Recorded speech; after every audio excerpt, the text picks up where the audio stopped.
Somnifère, le podcast. Bonsoir à tous, nous sommes le dimanche 28 novembre et comme vous pouvez l'entendre, ma voix n'est pas tout à fait revenue. L'histoire de ce soir sera exceptionnellement une rediffusion.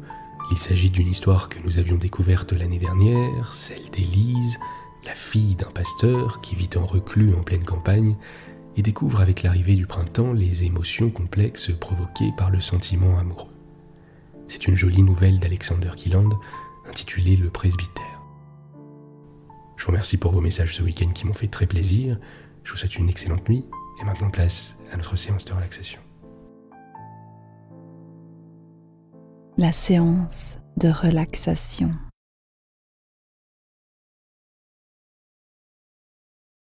Prenez une longue inspiration par le nez, lentement, calmement, et expirez par la bouche.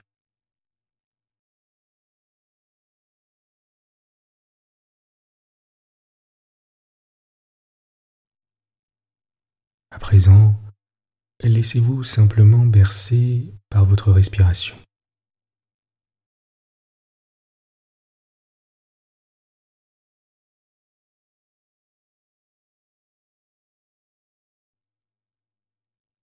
Sentez vos poumons et votre ventre se remplir d'air et les tensions s'évacuer à l'expire.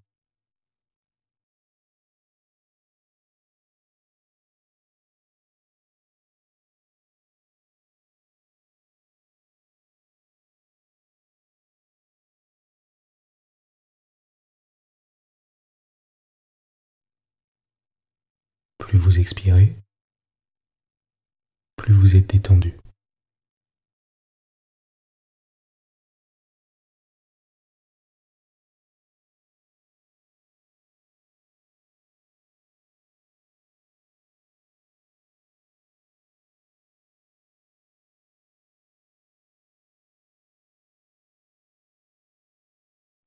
Sentez votre corps s'enfoncer un peu plus dans le matelas.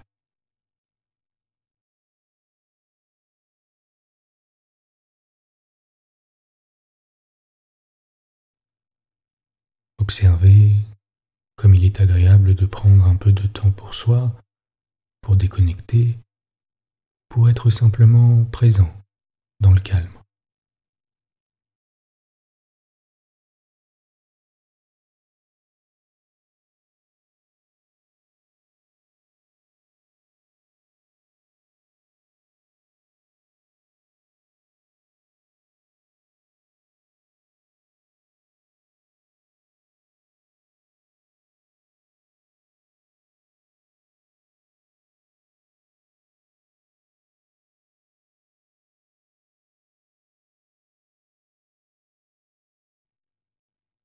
Si vous le souhaitez, vous pouvez maintenant formuler une intention pour la journée de demain.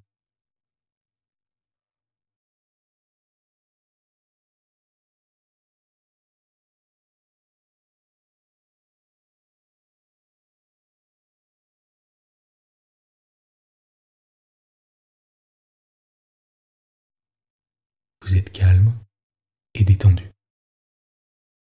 L'histoire du soir.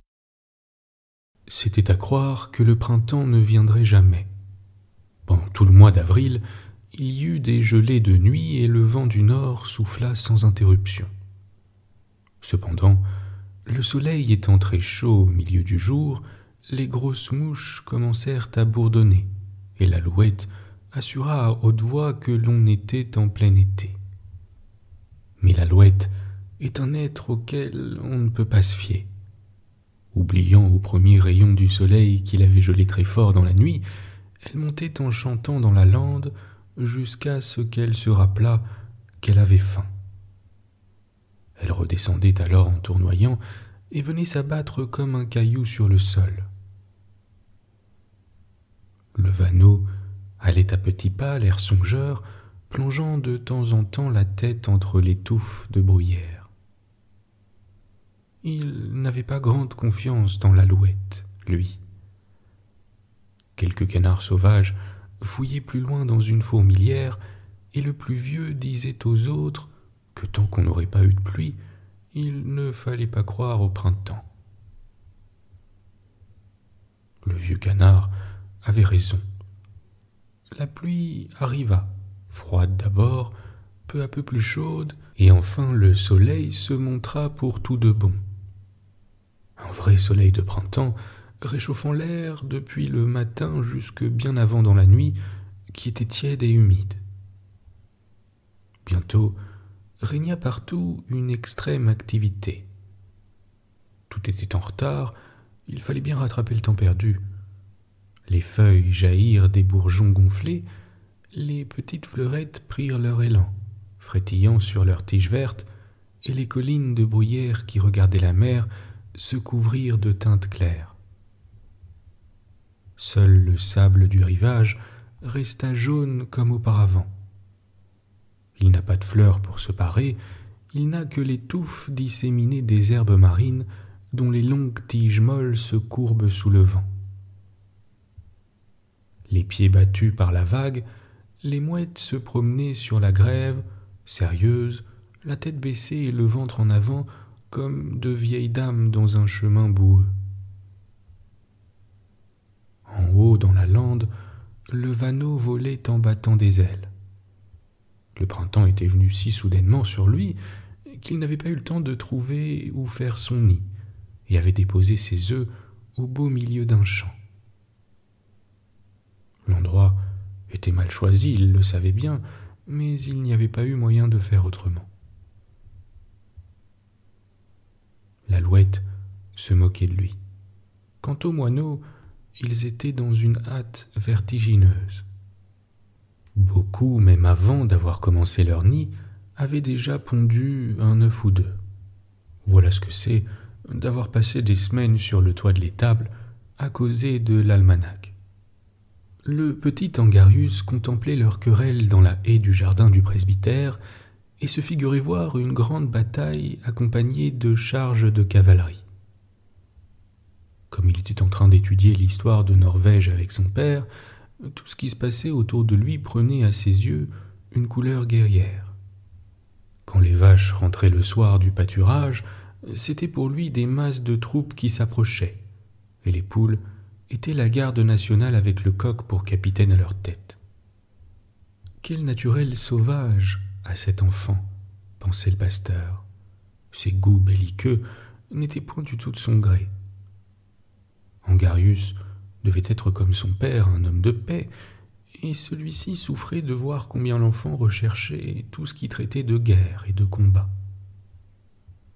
Il semblait parfois au pasteur qu'il eût mieux valu remplir cette jeune tête d'idées pacifiques au lieu d'images de bataille et de cruauté de nos ancêtres.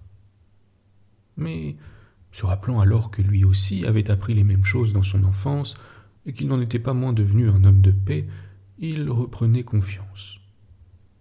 Enfin, disait-il, tout est dans les mains du Seigneur, et il se remettait à la préparation de son sermon. « Tu oublies donc tout à fait le déjeuner aujourd'hui, père ?» dit une jeune fille à tête blonde qui se montra dans l'embrasure de la porte. « Tu as raison, Élise. Je suis en retard, » répondit le pasteur, qui la suivit dans la salle à manger. Il aurait été difficile de trouver des êtres mieux d'accord dans leurs idées et leurs sentiments, et plus infiniment unis que ce père et cette fille de 18 ans. Élise avait grandi sans mère, mais il y avait tant de douceur et de délicatesse féminine chez son père que la jeune fille éprouvait de cette perte plutôt une mélancolique tristesse que la douleur d'un deuil irréparable. Et à mesure qu'elle grandissait, elle remplissait de plus en plus pour le pasteur le vide que lui avait laissé la mort de sa femme. Toute sa tendresse, mêlée à tant de deuil et de regrets, il l'avait donnée à cette jeune âme féminine qui se développait dans ses mains, et sa douleur s'adoucissait, et le calme était rentré dans son cœur. Aussi était-il presque une mère pour elle. À son point de vue tranquille et pur, il lui apprenait à connaître la vie. Et c'était la meilleure partie de sa tâche, de protéger cette jeune âme et de la défendre contre tout ce qu'il y a d'impur et de troublé dans le monde, qui le rend si difficile, si dangereux à traverser. Lorsque du haut de la colline qui dominait le presbytère, ils contemplaient ensemble la mer irritée, le pasteur disait à sa fille : « Vois, Élise, ainsi est la vie où s'agitent des enfants des hommes, que leur passion impure secoue ainsi que de fragiles esquifs pour recouvrir ensuite le rivage de leurs débris. Celui-là seul qui se fait un rempart d'un cœur pur peut braver l'orage, et les vagues impuissantes viennent se briser à ses pieds. » Élise se serrait alors contre son père. Elle se sentait si sûre auprès de lui. Il y avait tant de clarté dans ce qu'il disait que ses paroles brillaient devant elle comme une lumière, éclairant sa vie. Il avait une réponse à toutes ses questions. Rien n'était trop élevé pour lui, ni rien trop insignifiant. Ils échangeaient leurs pensées sans contrainte, presque comme frères et sœurs. Pourtant, il y avait entre eux un point obscur. Si sur tous les autres elle allait droit à son père, ici elle faisait un détour pour éviter quelque chose qu'elle craignait d'aborder. Elle connaissait la grande douleur du pasteur et savait quel bonheur il avait possédé et perdu. Elle s'intéressait vivement aux héros des romans qu'elle lisait à haute voix dans les veillées d'hiver. Son cœur avait deviné que c'est l'amour qui donne les plus grandes joies. Comme aussi, il cause les plus profondes douleurs. Mais en dehors de l'amour malheureux, il y avait encore quelque chose qu'elle ne pouvait pas comprendre. Il lui semblait parfois qu'à travers le ciel de l'amour passaient des ombres noires honteuses et avilissantes. L'amour, ce mot sacré, servait aussi à nommer la pire dégradation et la plus effroyable misère. Il s'était passé, chez des gens qu'elle avait connus, des choses auxquelles elle n'osait pas penser, et quand son père, en paroles soutenues mais sévères, parlait de la corruption des mœurs, elle restait longtemps gênée et sans oser le regarder. Il le remarquait et en était heureux de la voir si délicate et si pure, heureux d'avoir pu si bien protéger son innocence enfantine et garder son âme comme une perle brillante qu'aucune souillure ne pouvait ternir. Put-il longtemps la conserver ainsi? Tant qu'il serait là pour veiller sur elle, aucun danger ne l'approcherait. Et même, en s'en allant, il lui laisserait une armure protectrice pour la bataille de la vie, car le jour de la lutte viendrait certainement. Et jetant sur elle un regard dont elle ne pouvait comprendre le sens, il dit : « Enfin, tout est dans les mains du Seigneur. »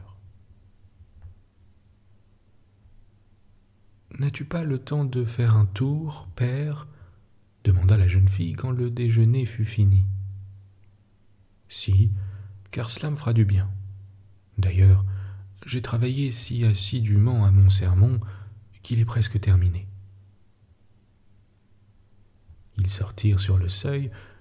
De l'entrée principale du presbytère, on avait vue sur le village, et la grande route passait devant la grille, ce qui déplaisait fort au pasteur, qui aimait avant tout le calme et la tranquillité. « Voici des voitures !» s'écria Angarius. « 3 voitures avec des gens de la ville. »« Rentrons, Élise, » dit le pasteur, se retournant vers la maison. Mais, à l'instant même, les voitures arrivaient en haut de la côte, et Élise ne put s'empêcher d'y jeter un œil. Dans la première, un homme d'un certain âge et une dame à l'air avenant occupaient le siège du fond, et sur le devant étaient un jeune homme et une jeune fille. moment où il passait devant la porte, le jeune homme se leva pour regarder la vue. Élise, sans s'en apercevoir, avait les yeux fixés sur lui. « Quelle vue magnifique !» s'écria-t-il. Le presbytère était situé sur une hauteur dominant la mer et d'où l'on découvrait un vaste horizon. Le vieux monsieur, au fond de la voiture, tendit légèrement la tête. « Oui, en effet, c'est très beau. Je suis heureux de voir que vous appréciez notre belle nature, monsieur Linsov. » Au même instant, le regard du jeune homme rencontra celui d'Élise, qui détourna vivement les yeux. Mais lui, arrêtant le cocher, s'écria : « Nous descendons ici. »« Chut, dit la dame en souriant, c'est impossible, monsieur Linsov, c'est le presbytère. »« Et qu'est-ce que cela fait ?» dit gaiement le jeune homme. « N'est-ce pas, continua-t-il, en se tournant vers les autres voitures qui les avaient rejoints, n'est-ce pas que nous descendons ici ? » « Ah oui !» s'écria-t-on en chœur autour de lui. Et la joyeuse compagnie s'apprêtait en effet à descendre quand le vieux monsieur intervint. « Non, non, mes jeunes amis, cela ne se peut pas, nous ne pouvons descendre chez le pasteur que nous ne connaissons pas. » Il allait donner l'ordre d'avancer lorsque le pasteur, sortant de la maison, s'approcha de la voiture où il venait de reconnaître le consul Hartwig, l'homme le plus en vue de la ville voisine. « Si vous voulez bien descendre ici, dit-il, ma fille et moi, nous serons très heureux de cette interruption à notre solitude. » M. Hartwig regarda sa femme, celle-ci le regarda aussi, le pasteur renouvela son invitation, et finalement tout le monde se trouvait quelques instants plus tard dans le salon du presbytère où il y eut une présentation générale. La société se composait du consul Hartwig et de sa femme, de leurs enfants et de quelques amis et amis de ceux-ci. L'excursion avait lieu pour faire les honneurs du pays à Max Linsov, fils d'un vieil ami du consul et depuis quelques jours hôte de celui-ci. « Ma fille Élise, dit le pasteur, va faire de son mieux pour... »« Non, non, mon cher pasteur, s'écria la bonne madame Hartwig. Nous ne permettrons pas le moindre dérangement. C'est déjà bien assez d'envahir votre maison. Nous avons dans nos voitures tout ce qui est nécessaire pour un pique-nique. Et pendant que je m'en occuperai, votre fille ira se promener avec les jeunes gens. » Et l'aimable femme regardait la jolie fille du pasteur de ses bons yeux gris et lui caressait doucement la joue. Que la caresse de cette douce main faisait du bien. Élise en eut presque les larmes aux yeux. Elle restait là, immobile, comme si elle attendait que la dame étrangère la prît par le cou et lui murmura des paroles qu'elle avait longtemps attendues. « Qu'y a-t-il d'intéressant à voir dans le voisinage ?» demanda la femme du consul. « Il y a une belle vue du haut de la colline, il y a aussi le rivage et la mer. »« Allez donc, dit madame Hartwig, menez-y tous ces jeunes gens-là. »« Si c'est mademoiselle Élise qui nous conduit, dit Max Linsov en s'inclinant respectueusement, j'irai au bout du monde. »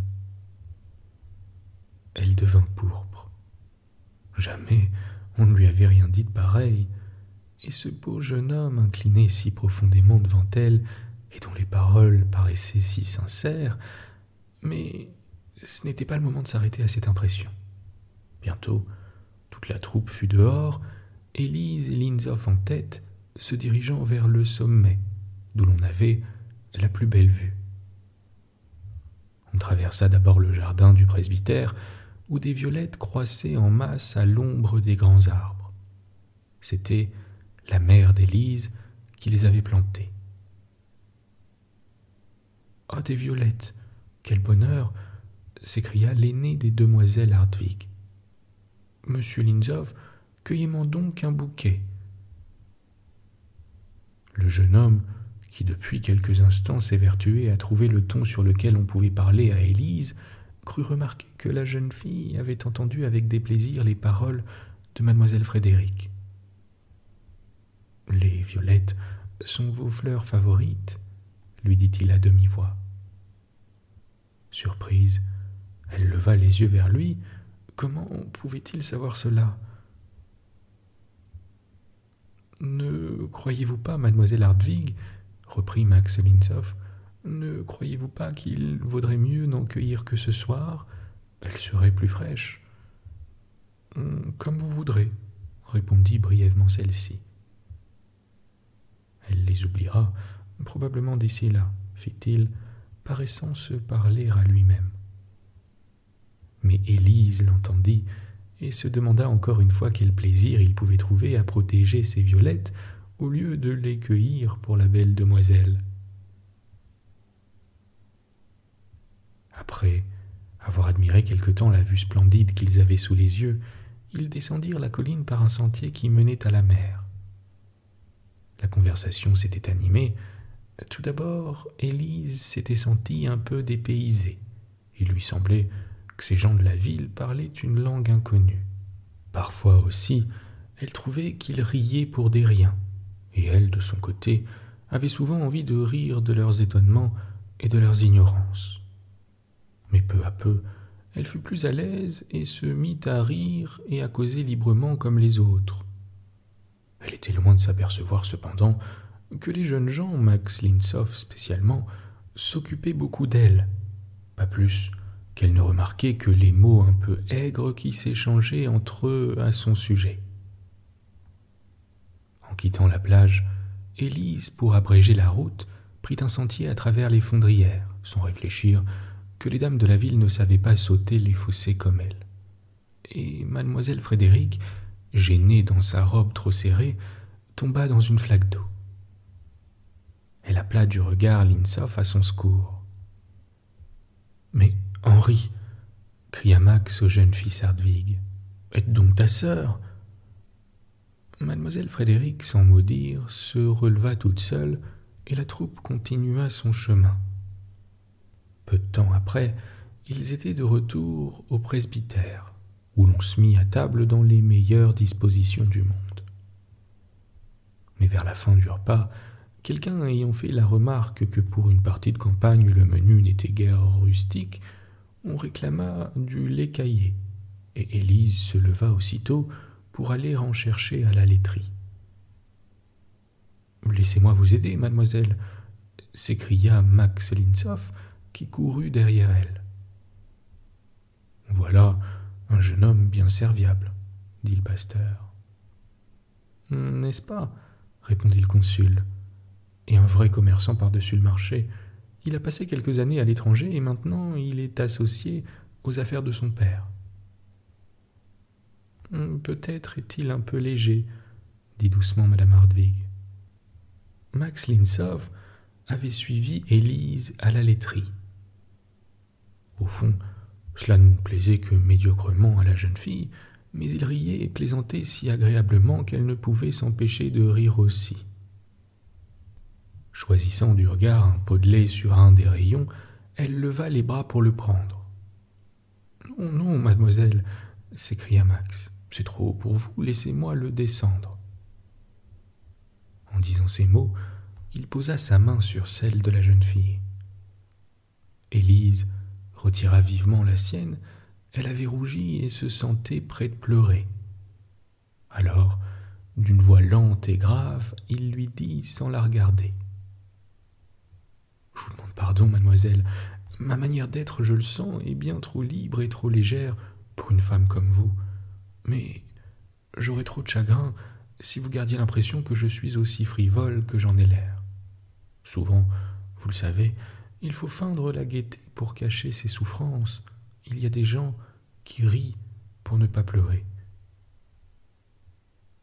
À ces derniers mots, il la regarda et il y avait quelque chose de si douloureux, de si respectueux à la fois dans ce regard, qu'elle eut comme un remords d'avoir été trop dure pour lui. Elle était bien habituée à descendre les terrines de lait de leurs rayons, mais cette fois, baissant les bras, elle dit « Oui, en effet, c'est un peu trop haut pour moi. » Un léger sourire passa sur les lèvres du jeune homme qui prit la terrine et l'emporta avec précaution. Élise le précédait, lui ouvrant les portes. Lorsqu'ils arrivèrent à celle de la salle à manger, il s'arrêta en la regardant d'un air triste. « Il faut que je me recueille un moment, dit-il, pour reprendre mon air joyeux, afin que personne ne soupçonne rien. » L'instant d'après, Élise, restée en arrière, entendait ces plaisanteries et les rires qui les accueillaient. Pauvre jeune homme, combien était-elle émue de le savoir si malheureux, et combien était-il étonnant aussi qu'elle fût la seule à qui il avait confié son chagrin. Mais quelle pouvait être cette douleur secrète? Avait-il lui aussi perdu sa mère, ou bien était-ce quelque peine plus lourde encore? Combien elle aurait voulu pouvoir le consoler. Quand Élise rentra dans la salle à manger, il était de nouveau le plus gai de tous.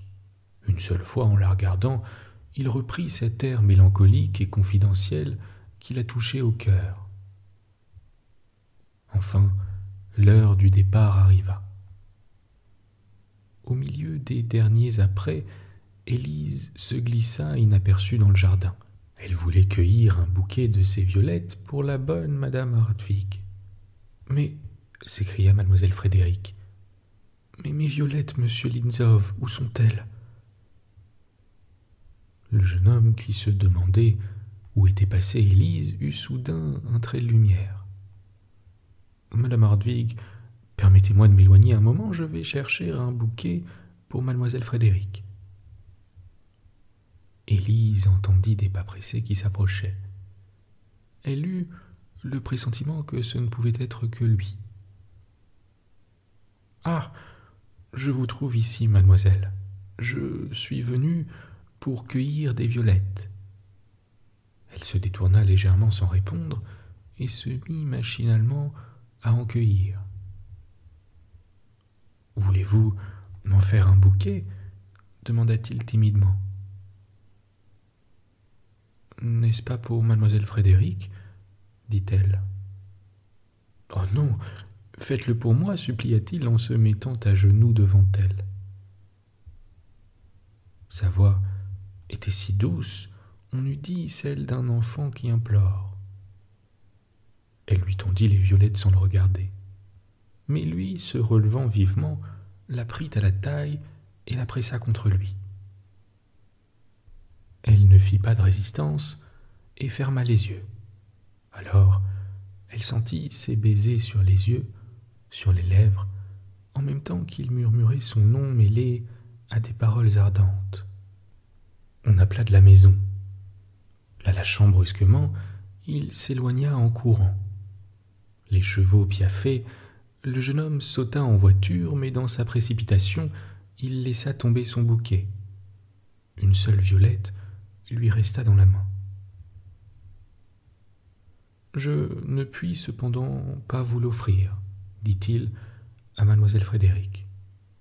« Non, grand merci, » répondit celle-ci. « Gardez-la en souvenir de votre extrême adresse. »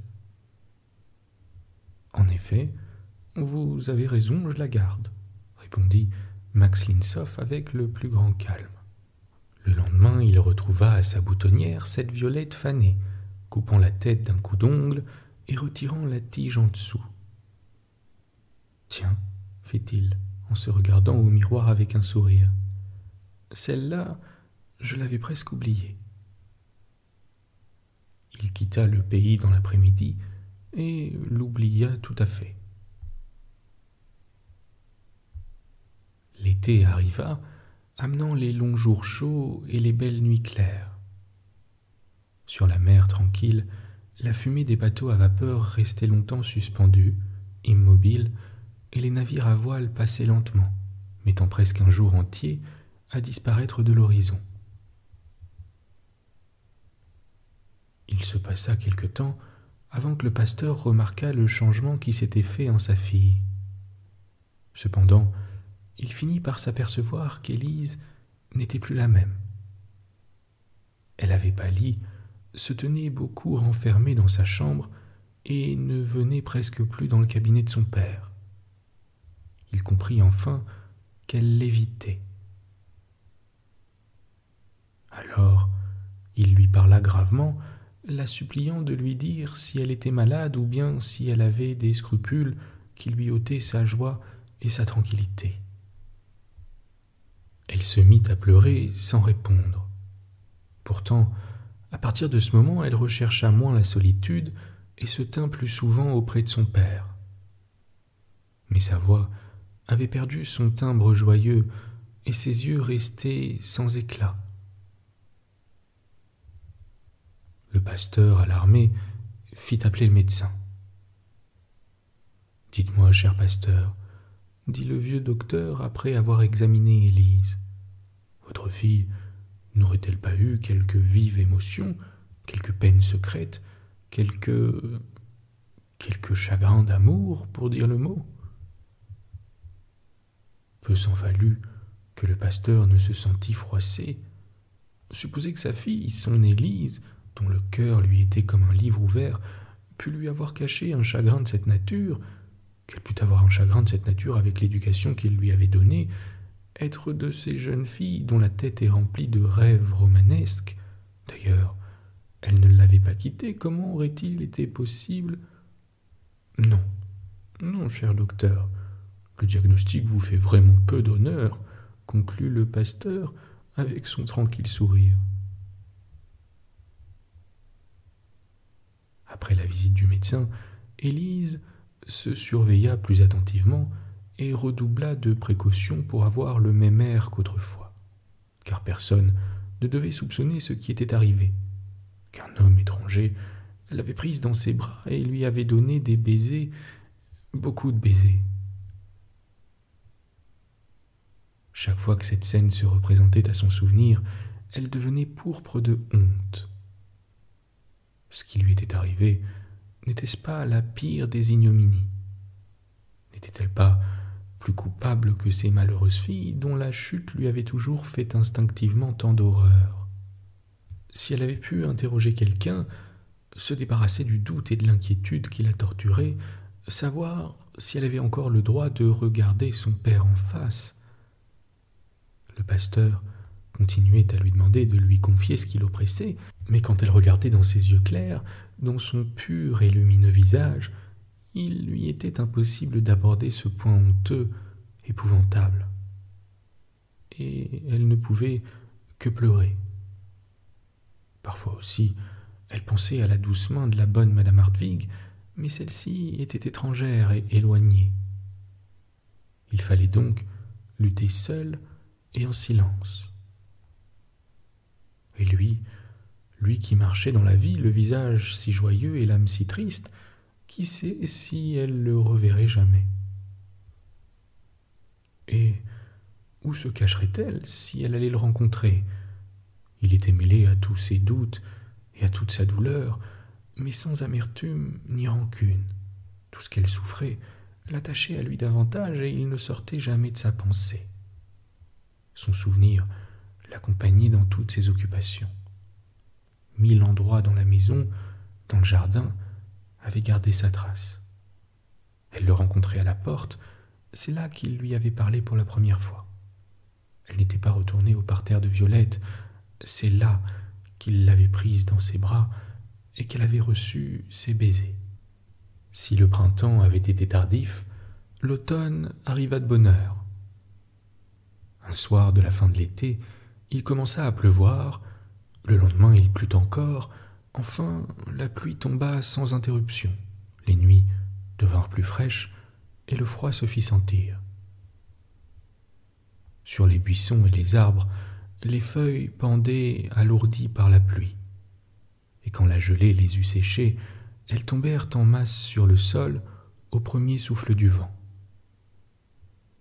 Le fermier du presbytère, qui depuis longtemps avait rentré la récolte, se hâtait de battre avant que l'eau fût gelée, et le petit ruisseau de la vallée roulait une écume brune comme de l'écume de café. Se glissant entre les angles des bâtiments de la ferme, le vent soulevait la paille dans la cour. C'était déjà le vent d'automne, mais jeune, essayant ses forces. Plus tard dans l'hiver, quand ses poumons sont développés, c'est avec les tuiles des toits et les tuyaux des cheminées qu'il joue. Un moineau perché sur la niche des chiens, la tête enfoncée dans ses plumes, clignait des yeux, feignant de ne rien voir. Mais il avait parfaitement remarqué où l'on mettait le grain. Il était devenu raisonnable depuis le printemps. Il pensait à sa femme et à ses enfants et songeait qu'il serait bon de savoir où prendre pendant l'hiver. Le petit Angarus, tout réjoui, se préparait aux expéditions dans la neige. Déjà, il alignait des soldats de plomb et des canons sur les ruisseaux à moitié gelés, où la glace cédant peu à peu, toute l'armée disparaissait dans le fossé. Alors, c'étaient des hurrahs sans fin. « Que fais-tu donc » lui demanda le pasteur qui passait. « Je joue à la bataille d'Austerlitz » répondit Angarus rayonnant. Le pasteur poussa un soupir. Il ne comprenait pas ses enfants. En bas, dans le jardin, Élise était assise sur un banc au soleil. Elle regardait la lande encore couverte de ses fleurs d'un violet sombre et les champs teints des couleurs pâlies de l'automne. Les vanneaux se réunissaient en silence, se préparant au voyage, et les oiseaux de mer se rassemblaient pour partir ensemble. L'alouette même avait perdu courage et cherchait des compagnons de route.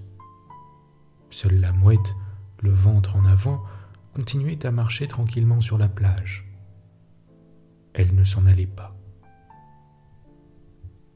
Tout était si calme, l'air si amollissant et brumeux, couleurs et bruits disparaissaient au contact de l'hiver. Cela faisait du bien à Élise. Elle était si fatiguée que le long et morne hiver lui conviendrait. Le printemps, au contraire, lui faisait peur. Car au printemps, tout ce que l'hiver avait endormi se réveillerait. Les oiseaux reviendraient chanter les vieux chants avec des voix nouvelles, et là-bas, au pied de la colline, les violettes de sa mère refleuriraient, là où il l'avait prise dans ses bras et lui avait donné des baisers, beaucoup de baisers. Bonne nuit. Bonne nuit.